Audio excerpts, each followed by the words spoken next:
Oleh sebab itu saya minta kepada para gubernur agar menggencarkan kembali masalah yang berkaitan dengan kedisiplinan protokol kesehatan.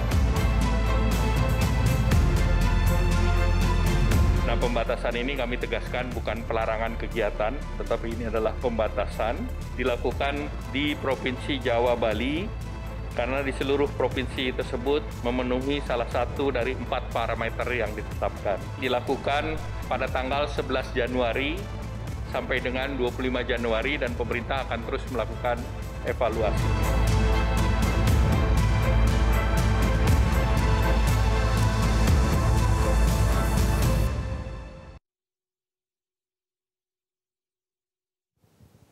Pemirsa, mengutip pernyataan dari Menko Perekonomian yang sekaligus Ketua Komite Penanganan COVID-19 dan Pemulihan Ekonomi Nasional Erlangga Hartarto siang tadi, pemerintah akan menerapkan pembatasan secara terbatas untuk kegiatan masyarakat di Jawa dan Bali. Sejumlah kegiatan sosial dan ekonomi masyarakat dibatasi. Di antaranya penerapan work from home menjadi 75% dengan protokol kesehatan ketat. Artinya ia diperbolehkan untuk bekerja dari kantor atau work from office. Itu hanya 25%. Kemudian kegiatan belajar mengajar juga sepenuhnya dilakukan secara daring. Dan selanjutnya adalah pembatasan jam operasional untuk pusat perbelanjaan hanya sampai jam 7 malam. Pertanyaannya adalah kenapa Jawa dan Bali dibatasi? Menurut Ketua KPCPEN Erlangga Hartarto ada 4 parameter yang digunakan. Pertama kita lihat adalah tingkat kematian akibat COVID-19 yang di atas rata-rata nasional atau di atas 3%. Kemudian juga tingkat kesembuhan COVID-19 di bawah rata-rata nasional atau 82%. Ketiga, daerah yang tingkat kasus terkonfirmasinya melampaui rata-rata nasional atau 14,2%. Dan parameter yang keempat adalah tingkat keterisian rumah sakit, baik itu ruang ICU-nya maupun ruang isolasi COVID-19-nya di atas 70%. Meski katanya ini adalah pembatasan dilakukan di seluruh provinsi Pulau Jawa dan Bali, pemerintah mengatakan bahwa pembatasan ini hanya berlaku secara mikro. Artinya tidak semua kabupaten kota dalam satu provinsi diterapkan pembatasan.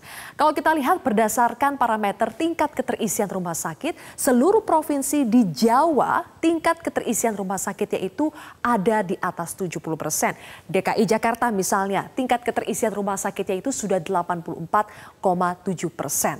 Nah, tapi untuk DKI Jakarta ini semua kota madianya itu diberlakukan pembatasan terbatas ini. Jadi hanya DKI Jakarta saja di Jawa dan Bali yang diberlakukan seluruh kota madianya pembatasan.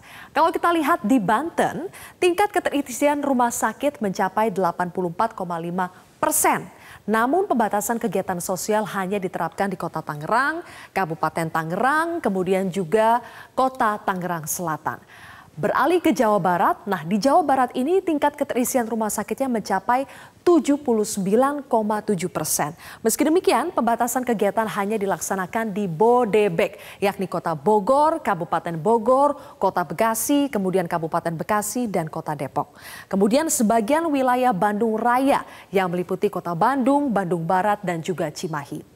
Beralih ke Jawa Tengah, di Jawa Tengah ini tingkat keterisian rumah sakitnya mencapai 76,2%. Beralih ke Jawa Tengah, ini dia tingkat keterisian rumah sakitnya 76,2%. Pembatasan kegiatan akan diterapkan di wilayah Semarang Raya, Solo Raya, dan juga Banyumas Raya. Berikutnya kita akan lihat tingkat keterisian rumah sakit di daerah istimewa Yogyakarta. Kalau di Jogja, tingkat keterisiannya sudah mencapai 83,3%. Dengan pembatasan kegiatan akan dilakukan di kota Jogja, kemudian Sleman, Gunung Kidul, Kulon Progo. Ini untuk di Yogyakarta. Selanjutnya kita akan beralih ke Jawa Timur.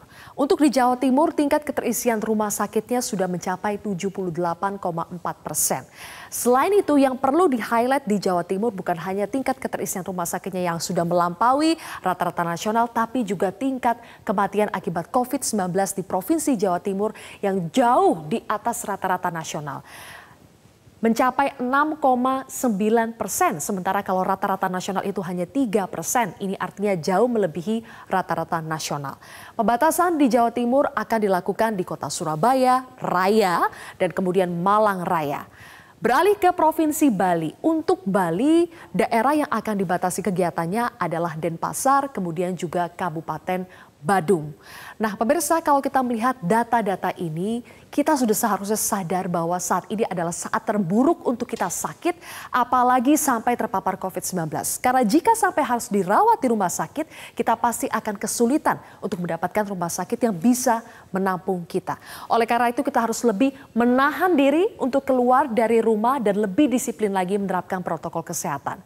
Pemerintah pusat mengatakan akan melakukan monitoring proses penegakan hukum protokol kesehatan yang melibatkan Satpol PP, TNI, Polri, supaya kebijakan pembatasan secara terbatas di Jawa Bali ini bisa efektif menurunkan penyebaran COVID-19. Berikut pernyataan dari Ketua KPCPEN Erlangga Hartarto. Nah, pemerintah akan melakukan pengawasan secara ketat untuk pelaksanaan protokol kesehatan, menjaga jarak, mencuci tangan, memakai masker, dan meningkatkan operasi justisi yang dilaksanakan oleh Satuan Polisi Pamong Praja, aparat kepolisian, dan unsur TNI.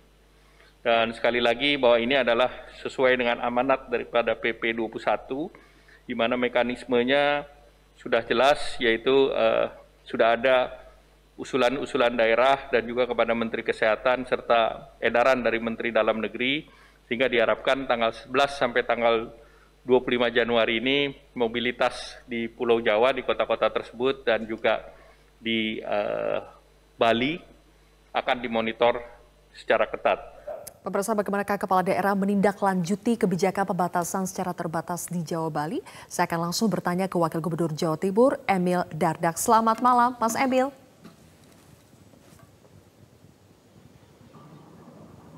Apa kabar, Mas Emil? Baik, kita akan coba perbaiki audio dari Mas Emil. Mas Emil bisa mendengar saya ya. Jawa Timur ini termasuk provinsi yang harus melaksanakan pembatasan secara terbatas mulai tanggal 11 sampai 25 Januari. Apa tindak lanjut dari kebijakan baru ini, Mas Emil? Baik, kami terus berkomunikasi. Juga semalam Pak Menko sudah menghubungi langsung kepada kami dan kami laporkan kepada Ibu Gubernur yang walaupun sedang isolasi mandiri dalam kondisi sehat dan berkoordinasi sangat efektif memimpin jalannya pemerintahan. Tadi pagi bahkan Ibu mengikuti rapat koordinasi terbatas dengan pemerintah pusat untuk membahas mengenai penambahan langkah-langkah pengurangan mobilitas atau aktivitas masyarakat di saat pandemi ini. Dan tadi kami bersama dengan Kapolda, Pangdam, dan jajaran Pemprov, Pak Sekda, kita meninjau 2 titik. Yang pertama adalah asrama haji bersama PLT Wali Kota Surabaya, Pak Wisnu, di mana ada 1.000 bed yang tersedia dan ada 260 yang terisi, 60 sudah pulang hari ini dan sisanya bisa dimanfaatkan untuk isolasi pasien tanpa gejala, artinya OTG. Dan juga di BPSDM kurang lebih ada 300 kapasitasnya dan masih tersedia kapasitas yang belum tergunakan di Balai Pengembangan Sumber Daya Manusia milik Pemprov. Nah, saat kami bertemu, kita menunggu kabar dan kami berkomunikasi dengan Sesmenko Perekonomian. Kami berkomunikasi dan memahami bahwa sedang digodok dengan Sekjen Kemendagri persisnya instruksi yang akan disampaikan langsung kepada pemerintah daerah. Oke, Mas Emil, kalau berbicara soal tadi ya tingkat keterisian rumah sakit, tadi kan Mas Emil sudah katakan kita punya backup, ada asrama haji, ada balai pengembangan milik pemerintah Provinsi Jawa Timur. Tapi akar masalahnya, kalau kita lihat di sini tingkat keterisian rumah sakit di Jawa Timur sudah 78,41%, melebihi rata-rata nasional. Sebetulnya apa masalahnya, Mas Emil? Ya, kita juga punya angka memang sudah ada 2, ada yang ICU, ada yang isolasi. Kalau yang ICU ini kapasiti kita ada 673, terisi 469 saat ini. Jadi sekitar 70-an%. Dan untuk isolasi COVID 7355 terisi 5887. Nah, ini tentunya yang ICU ini memang sangat concerning. Itulah sebabnya kita sedang mencoba menambah juga kapasitas dengan konversi rumah sakit. Sebagai contoh Rumah Sakit Paru di Jember, kemudian juga Rumah Sakit Paru Surabaya dan Rumah Sakit Paru di Dungus Madiun kita tambah. Karena tadi juga harapan dari Pemkot Surabaya bahwasanya di luar dari wilayah Surabaya di Jawa Timur juga bisa menambah kapasitas ICU. Ini kita coba tambah, tetapi sekali lagi memang kita menyadari bahwa upaya preventif juga harus kita tingkatkan. Ya. Oke, kalau berbicara upaya preventif, Mas Emil, akar masalahnya kan sebetulnya kalau tidak ada penularannya ya kita akan punya kapasitas untuk menampung ini. Tapi persoalan penularan itu kenapa masih terjadi dan kian tinggi di Jawa Timur? Kita mencoba mencermati sebenarnya grafik penyebaran COVID-19 sejak bersamaan dengan pasca Lebaran ya, kemudian secara gradual memang kita mengalami kenaikan sampai pada satu titik angka ini berkisar di kisaran 300 plus minus setiap harinya kasus itu. Jadi dia tidak mengalami peningkatan atau orang menyebutnya eksponensial.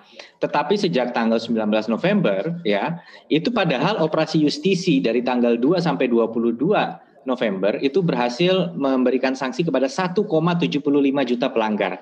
Jadi tidak ada pengendoran dari sisi operasi justisi. Tetapi kasus mengalami peningkatan sejak tanggal 19 November hingga menjelang akhir tahun menjadi sekitar 700-800 kasus. Ini artinya peningkatan yang sangat signifikan yang kita respon dengan menerapkan jam malam, membatasi kegiatan, meniadakan titik-titik wisata di pergantian tahun. Nah, ini adalah upaya untuk menekan. Kita mulai melihat bahwa angka ini tidak melonjak tetapi masih berkisar 700-800-an saat ini. Nah, sekarang pertanyaannya, apa sebabnya itu bisa meningkat? Nah, ini tentunya kita mencoba melihat bahwa dulu kasus ini urban center. Jadi kasus ini rata-rata terjadi lebih banyak di wilayah Surabaya, Gresik, dan Sidoarjo. Tetapi sekarang relatif menyebar. Nah, kami memang mencoba mencermati apa saja kegiatan-kegiatan masyarakat yang spesifik yang berpotensi meningkatkan penyebaran COVID-19. Nah, inilah yang kemudian terus dicermati oleh masing-masing Forkopimda dan Satgas COVID di tingkat kabupaten kota untuk melihat kekhususannya. Apakah ada pembatasan spesifik lagi yang diperlukan untuk kegiatan-kegiatan tertentu di masyarakat. Ini yang kemudian terus dilakukan pengamatan oleh masing-masing Bupati Wali Kota. Pada hari Jumat, jam 1 akan ada koordinasi Forkopimda Provinsi dengan Forkopimda Kabupaten Kota. Forkopimda artinya Kapolda, Pangdam, Gubernur. Ya, langsung Bu Gubernur sendiri yang akan memimpin juga secara virtual dengan Bupati, juga Wali Kota, Dandim dan Kapolres. Ini kita mau godok pertanyaan Mbak Sylvia tadi persisnya. Kita mau benar-benar empirik melihat apa saja nih. Mohon maaf, misalnya apakah berlanjutnya kegiatan misalnya undangan-undangan pernikahan? Ya, apakah ada risiko terjadi pelanggaran protokol kesehatan? Ya, nah apakah misalnya kegiatan yang berkaitan dengan kegiatan-kegiatan sosial budaya lainnya atau perkumpulan-perkumpulan lainnya itu kita bedah satu persatu. Oke, apapun kebijakan yang dikeluarkan, bagaimanapun pengetatan itu dilakukan, tapi kalau implementasinya tidak tegas di lapangan, ini juga tidak akan berbuah efektif kan, Mas Emil? Nah, bagaimana cara pemerintah provinsi nanti mengawasi, menjatuhkan sanksi, supaya betul-betul kedisiplinan itu bisa kembali kuat lagi? Kita akan bahas nanti, Mas Emil juga nanti akan bergabung dengan dua narasumber yang lain, pemirsa, usai jeda.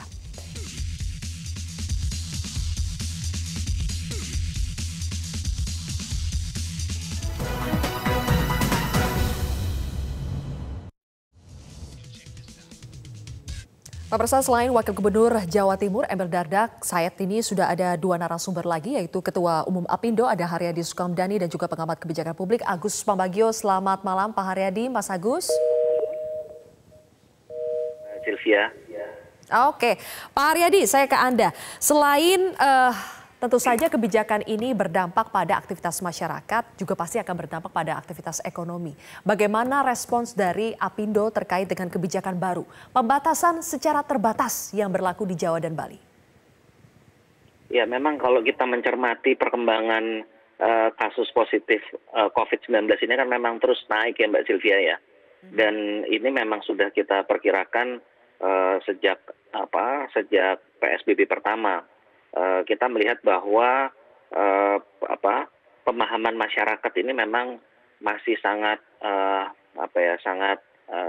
tidak memadai begitu ya, melihat penularan dari COVID ini yang sangat bisa cepat dan masif gitu. Jadi ini kita lihat karena memang kebanyakan dari masyarakat yang pemahamannya terbatas ini tidak terjangkau dengan baik pada saat sosialisasi.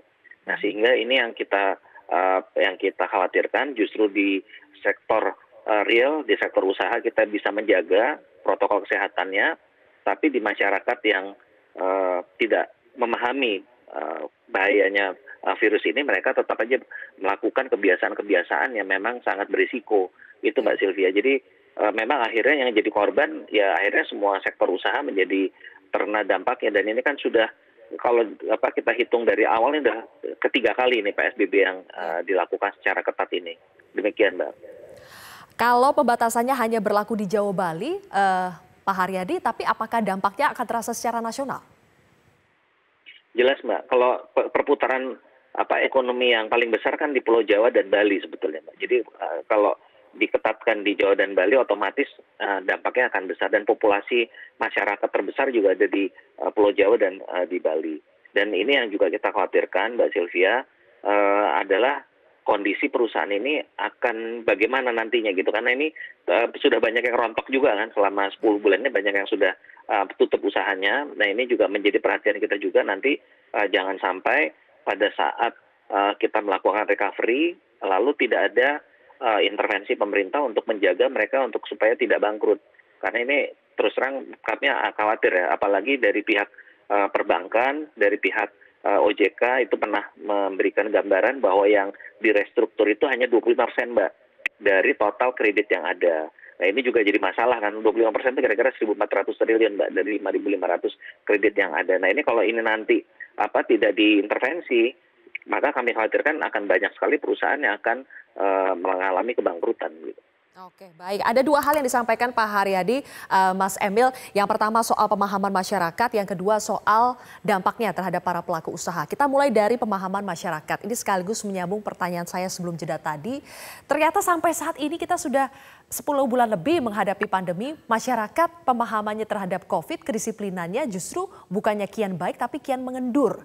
Apa yang bisa berbeda ketika nanti kebijakan baru ini diterapkan, PSBB se-Jawa Bali diterapkan, bagaimana ini supaya bisa lebih efektif, supaya bisa ada hasilnya? Apa yang bisa dilakukan oleh Pemprov Jawa Timur? Baik, yang kami tangkap pertama bahwa mungkin ini masalah endurance gitu. Jadi untuk membatasi diri tentunya apakah itu dorongan ekonomi maupun dorongan psikologis masyarakat itu tentu terjadi. Tapi kita harus mengapresiasi bahwa mengenakan masker dan menjaga jarak menjadi sebuah habit yang sudah mulai ada di tengah masyarakat. Kalau melihat scale jumlah penduduk Jawa Timur misalnya 40 juta, kasus yang ada sekarang tentu kita tidak bisa menihilkan bahwa masyarakat mayoritas sebenarnya sudah menerapkan protokol kesehatan. Nah, tentu ada exceptional cases yang harus kita tangani. Nah dalam hal ini makanya memang tadi Mbak Sylvia sempat menyatakan apakah karena tidak disanksi. Tentu memang ada survei yang menyatakan bahwa dari BPS 55% menjawab tidak ada sanksi gitu. Nah inilah yang kemudian mendasari bahwa pada 14 September 2020 kemarin kita menerapkan operasi justisi, di mana tentunya sebagai contoh dari tanggal 2 sampai 22 sebagaimana kami sampaikan tadi ada 1,75 juta pelanggaran. Tapi ini kan yang ketahuan. Bagaimana dengan yang tidak kelihatan? Nggak mungkin ada cukup aparat untuk melakukan ini. Nah makanya kami bisa memahami kalau kemudian ini ditambah. Jadi kita bergeser dari kalau rezim PSBB adalah close the activity. Ya kan, kantor nggak boleh ada, dining nggak boleh ada. Pokoknya aktivitasnya di stop. Kita bergeser ke berbasis protokol. Dan itu yang dilakukan di Pergub 2 2020, Perda 2 2020 dan Pergub 53. Itu bagaimana kemudian kita memberikan sanksi bahkan pidana pun bisa. Gitu ya, untuk pelanggar protokol kesehatan. Nah inilah yang kemudian bergeser ke protokol. Nah tetapi kemudian kalau kita melihat kasus naik lagi, artinya perlu disuplemen dengan inisiatif tambahan. Nah inisiatif tambahan tadi seperti operasi justisi kita yakin bisa terus dilakukan. Tetapi kemudian dengan kalau mengatakan 25% itu dine-in, kita ngintip aja udah tahu ini melanggar atau enggak.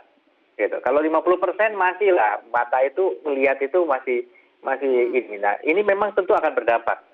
Dulu pusat perbelanjaan nggak boleh buka. Sekarang sebagaimana diumumkan Pak Menko sampai jam 7. Sebenarnya ini bukan PSBB yang sama seperti apa yang dialami masyarakat Surabaya dan Malang Raya pada saat sebelum Lebaran.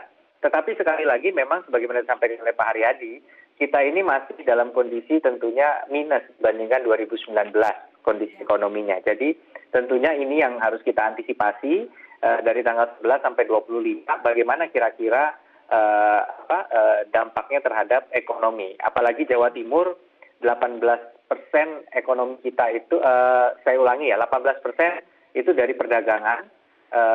Dan ini kemudian 30% dari manufaktur. Jadi sektor-sektor sekunder tersier ini akan sangat terdampak juga dengan pembatasan-pembatasan.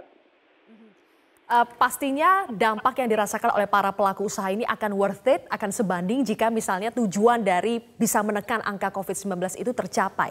Nah masalahnya Mas Agus, kalau Anda lihat dari kebijakannya dulu deh, apakah pembatasan secara terbatas di Pulau Jawa dan Bali yang diumumkan oleh Menko Erlangga tadi sudah tegas atau masih setengah-setengah?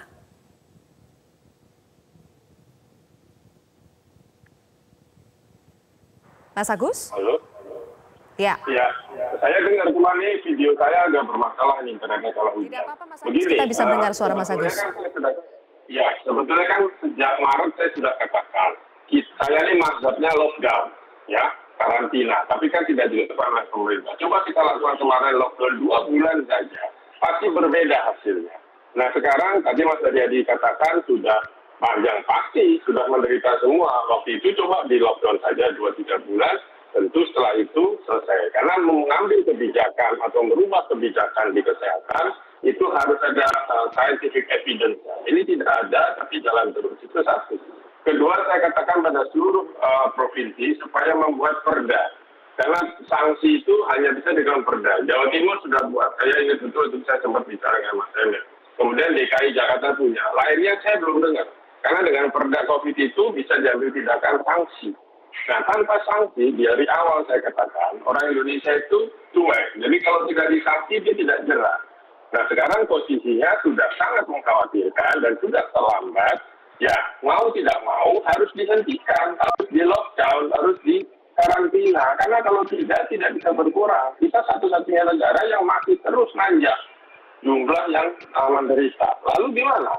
Itu satu-satunya caranya. Tutup dulu berapa? Sebulan? Udah, supaya selesai. Gitu. Itu dari saya. Sekarang posisi ini sudah terlambat, tapi ya harus dilakukan.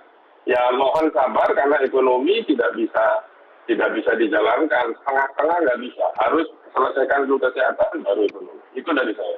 Kalau berbicara soal opsi lockdown, pastinya akan banyak yang menjerit ini Mas Agus. Nanti saya akan tanya responnya ke Pak Haryadi dan juga Mas Emil Dardak. Tapi kita harus jeda lagi pemirsa, Prime Talk akan kembali sesaat lagi.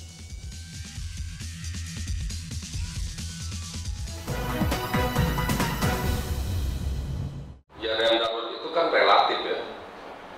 Rem itu kan ya kalau kita naik mobil kencang dikurangi itu ngerem juga.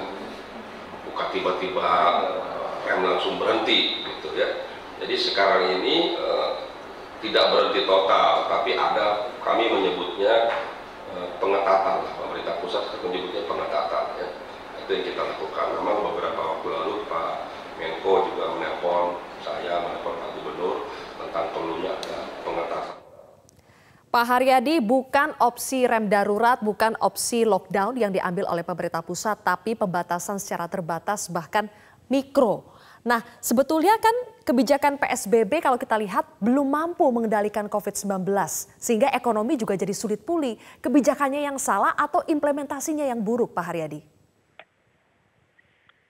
Saya rasa memang di sini lebih kepada bagaimana menerapkan. Tadi Pak Emil sudah menyampaikan ya, ada sanksi yang menurut saya juga memang sekarang perlu dipertegas. Jadi memang mengelola masalah pandemi ini memang tidak mudah, Mbak. Terutama adalah terkait dengan masyarakat yang kedisiplinannya itu rendah. Sebetulnya kalau semua kita melakukan secara disiplin, tentunya virus ini bisa kita eliminir ya. Tapi karena ketidakdisiplinan itu jadi semuanya susah.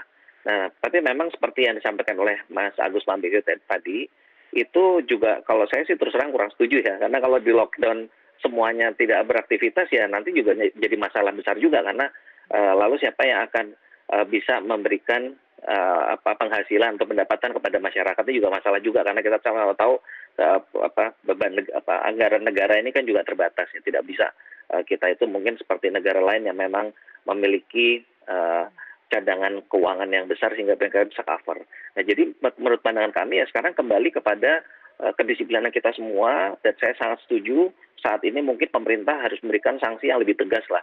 Itu tidak ada lagi toleransi untuk masyarakat melakukan atau mengadakan tindakan-tindakan yang membahayakan untuk semuanya. Saya rasa itu sudah tidak bisa ditoleransi lagi. Dan mengenai implementasi tadi disampaikan, memang ini juga nih mungkin Pak Emil juga kami juga butuh perhatian juga. Jadi kadang-kadang pemerintah lebih banyak menekan di sektor usahanya, tapi penetrasi sosialisasi di masyarakat umumnya ini yang kurang gitu. Ya. Ini yang jadi kita khawatir, terutama adalah daerah-daerah yang padat penduduk.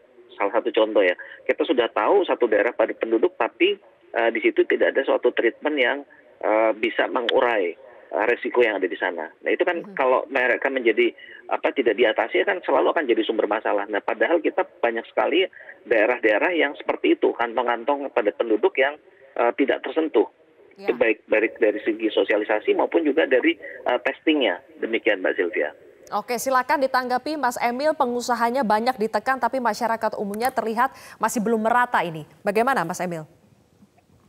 Ya, saya rasa semua masuk kita respon dengan sangat terbuka. Artinya memang selalu ada ruang untuk perbaikan. Tentunya sosialisasi ke masyarakat memang berjalan, tetapi sekali lagi tingkat kepatuhan kita harus akui masih bervariasi.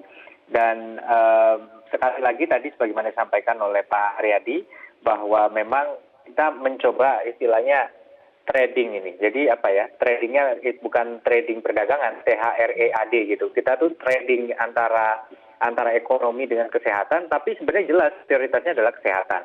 Di Bojonegoro kemarin beritanya viral, ada yang mengadakan pernikahan dijadikan tersangka pengantinnya, gitu. Bayangkan jadi pengantin, manten baru tapi jadi tersangka, ditangkap polisi. Ya, kelihatannya sadis gitu, tapi ya unfortunately memang inilah konsekuensi dari penerapan protokol kesehatan, karena ada landasan aturannya, polisi bisa bertindak. Nah saya rasa betul bahwa kita perlu introspeksi, apakah ada yang agak kendor.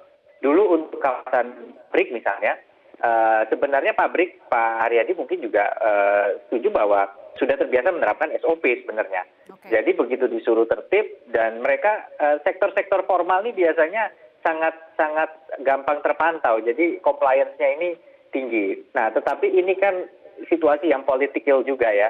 Nah, kita tidak ingin kemudian kesannya hukum itu dikatakan tajam ke bawah, tumpul ke atas.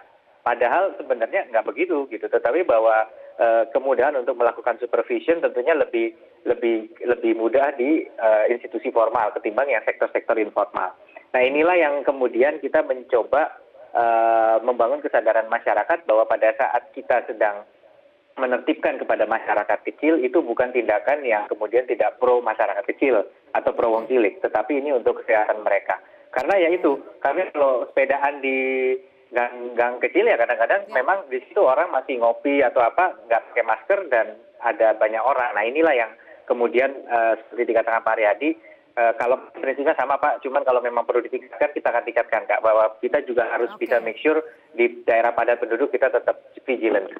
Baik, Mas Emil, Pak Haryadi, Mas Agus, kita punya waktu 2 minggu ya, sekitar 2 minggu 11 sampai 25 Januari. Kalau kebijakan ini misalnya masih juga tidak efektif, kita bisa fasilitas kesehatan kita bisa penuh, bisa kolaps fasilitas kesehatan kita semakin tidak terkendali. Untuk memastikan, Mas Agus, supaya kebijakan kali ini betul-betul bisa efektif, apa pesan Anda terhadap para kepala daerah nantinya yang akan menjalankan kebijakan ini? Gini, sanksi tadi sudah betul, tadi Pak Agus sudah sampaikan. Tapi sanksi itu hanya boleh di undang-undang dan di perda. Nah, hanya 2 provinsi yang punya sanksi untuk COVID, yaitu Jawa Timur dan DKI. Yang lainnya bagaimana? Jawa saja, itu Jawa Tengah belum, Jogja belum, Jawa Barat belum. Nah, ini yang harus dibangun. Kalau nggak bisa menindak seperti gangguan Wagub tadi, nggak bisa kecuali di Jakarta dan di Jawa Timur. Itu satu. Kedua, kita ini sudah harus mengeran sekencang-kencangnya dulu. Kalau Maret mau dilakukan lockdown atau karantina, PSBB itu kan banci ya. Nah, mau dilakukan itu, tentu sudah selesai kita. Selesai dalam arti kata tidak hilang, tapi sudah turun drastis. Nah, sekarang ini sudah terlanjur besar begini, ya tentu porsinya besar. Dulu kan mungkin sekitar 1.000 triliun selesai dibagikan uang dan sebagainya. Tapi kan tidak dilakukan, ya sudah, saya ikut saja. Tapi mazhab saya tetap harus diisolasi ini. Karena sekarang ini per hari tadi sudah 8.000 lebih. Itu yang kalau datanya tidak ngawur juga, masih datanya masih agak kurang pas. Jadi itu yang saya takutkan nanti rumah sakit sudah penuh, dokter sudah tidak ada, perawat tidak ada, lalu kamar mayat kayak di New York begitu, tempat-tempat pendingin dijadikan kamar mayat, kan jadi sedih kita lihat. Jadi ketegasan pemerintah diperlukan sekarang. Stop semua bisnis, kita lihat 1 bulan sampai akhir Januari seperti apa, turun tidak. Yang melanggar denda. Nah, tapi masalah denda hanya 2 provinsi yang bisa, itu jadi persoalan lain. Itu dari saya. Oke, terima kasih Mas Agus Pambagio, dan sebelumnya ada Ketua Umum Apindo Haryadi Sukamdhani dan juga Wakil Gubernur Jawa Timur Mas Emil Dardak telah bergabung bersama kami di Prime Talk hari ini. Pemirsa, kami masih akan melanjutkan lagi di segmen akhir, kami akan masih membahas soal kebijakan baru pembatasan secara terbatas bersama dengan Sekretaris Komite Penanganan COVID-19 dan Pemulihan Ekonomi Nasional Raden Pardede sesaat lagi.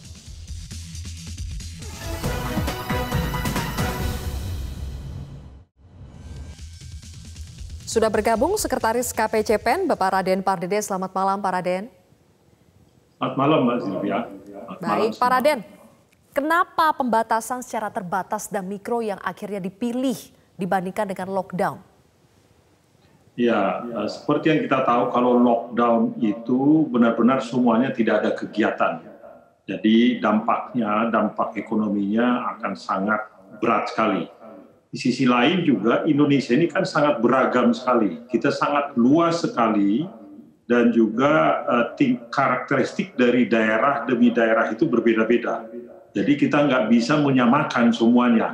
Oleh karena itu dipilihlah yang disebutkan dengan PSBB mikro. Jadi secara mikro, lockdown mikro yang dikatakan tadi itu untuk daerah-daerah tertentu. Utamanya lah daerah-daerah memang yang padat penduduknya. Dan juga kita lihat tren kenaikan daripada pandemi COVID-19 ini cukup tinggi akhir-akhir ini. Jadi tidak semuanya, karena kalau dilakukan lockdown secara merata keseluruhan, kegiatan ekonomi benar-benar berhenti. Kita selalu melihat keseimbangan antara kesehatan dengan ekonomi. Oke, ada pertimbangan ekonomi kalau kita harus melakukan lockdown ya. Tapi kalau tadi Anda katakan PSBB mikro ini hanya berlaku untuk daerah-daerah tertentu yang kita nilai sudah mengkhawatirkan lah ya Pak. Tapi kan persoalannya kalau tadi ada 4 parameter, ada tingkat kesembuhan, tingkat kematian, kemudian tingkat kasus aktif dan juga tingkat keterisian ICU dan ruang isolasi. Nyatanya selain Jawa dan Bali, ada Pak provinsi di luar Jawa dan Bali yang juga memenuhi parameter tersebut. Tapi kenapa tidak diberlakukan PSBB terbatas ini? Kita akan simak terlebih dahulu pernyataan dari juru bicara Satgas Penanganan COVID-19 Wiku Adi Sasmito. Jika dilihat pada tren perkembangannya, keterisian ruang ICU dan isolasi secara nasional ini semakin meningkat dan mengkhawatirkan. Di beberapa daerah, keterisian tempat tidur untuk ICU dan isolasi per 2 Januari sudah melebihi 70%. Ini diantaranya terjadi di DKI Jakarta, Banten, Daerah Istimewa Yogyakarta, Jawa Barat, Sulawesi Barat, Jawa Timur, Jawa Tengah, Sulawesi Selatan, dan Sulawesi Tengah. Hal ini dapat menjadi alarm bagi kita bahwa kita sedang dalam keadaan darurat yang ditandai dengan ketersediaan tempat tidur yang semakin menipis. Jadi kenapa hanya Jawa dan Bali, Pak Raden?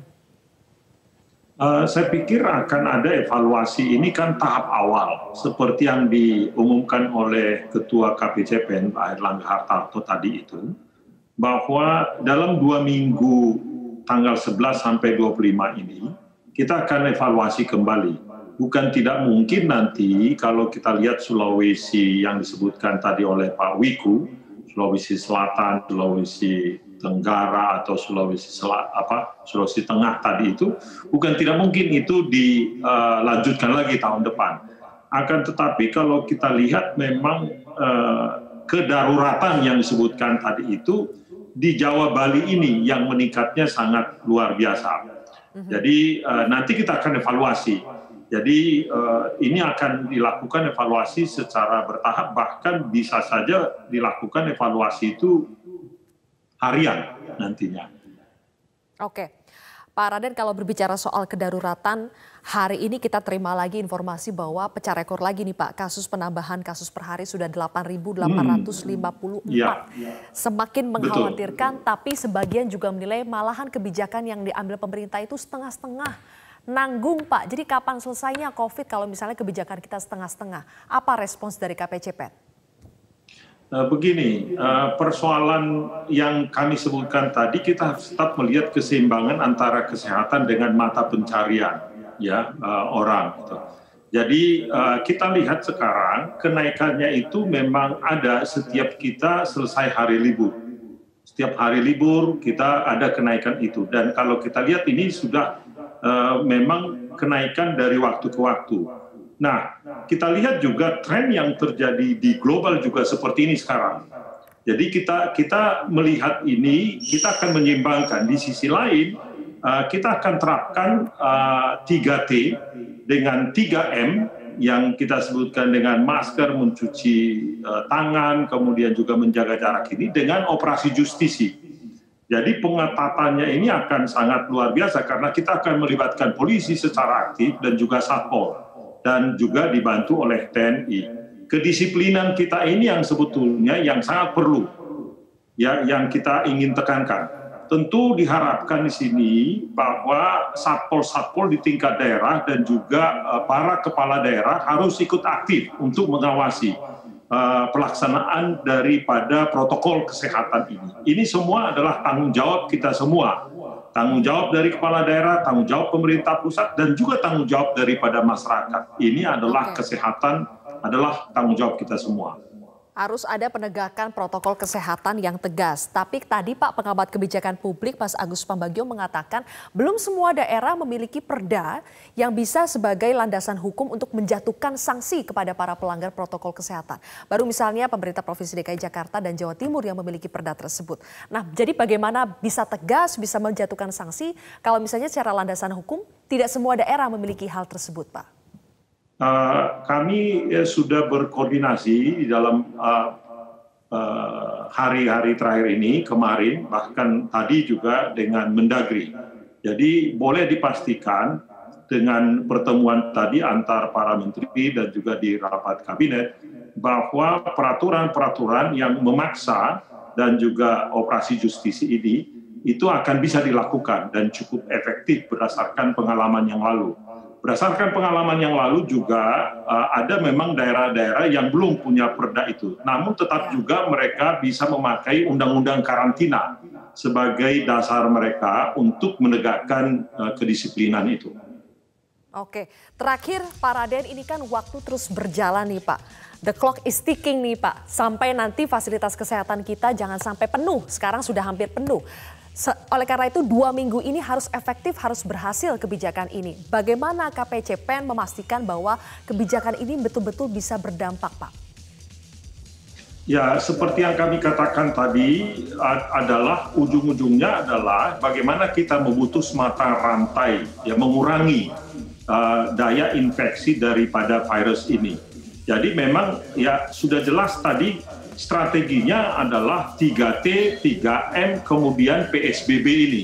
Itu yang kita lihat, berdasarkan pengalaman kita tahun lalu, berdasarkan pengalaman di negara lain, kalau itu dilakukan ya secara disiplin, maka kita akan mengurangi sambil kita menunggu vaksinasi. Program vaksinasi adalah langkah berikutnya. Sambil kita menunggu herd immunity ini nanti kita bisa dapatkan dalam jumlah yang sangat masif, maka program yang kita sebutkan adalah PSBB yang tadi itu, mikro, demikian juga 3T dan 3M itulah yang menjadi resepnya sebetulnya. Baik, oke, 3M dan 3T. Terima kasih Pak Raden Pardede telah bergabung bersama kami, dan untuk Anda semua masyarakat ingatlah selalu untuk menerapkan protokol kesehatan. Saya Zilvia Iskandar pamit undur diri, terima kasih telah menyaksikan Prime Talk.